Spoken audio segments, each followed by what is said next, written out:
Install almost any Android app on the Windows PC just by emulator. Used any emulator to install any Android app and run the any Android app. I'm using BlueStacks.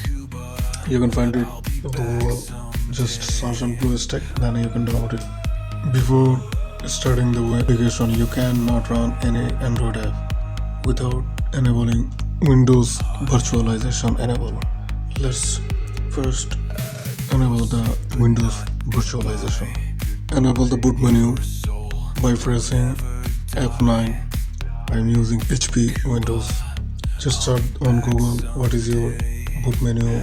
Boot menu should be on your specific PCs like Dell, and then click on computer setup or advanced setups. It could be anything. It can be named by the anything with the advanced setup or Windows setups. It's depend on the which PC are you using. Now in the security option, click on the system security, and then you will get the virtualization technology. It's now disabled.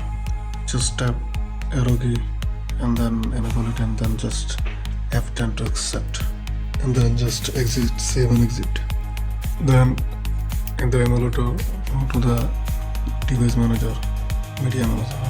Then you can import any Android file from your device, or you have downloaded. You can install any game. On the home tab, you can find all the install tab, and then you can also get the Google Play install button, where you can install all the Android.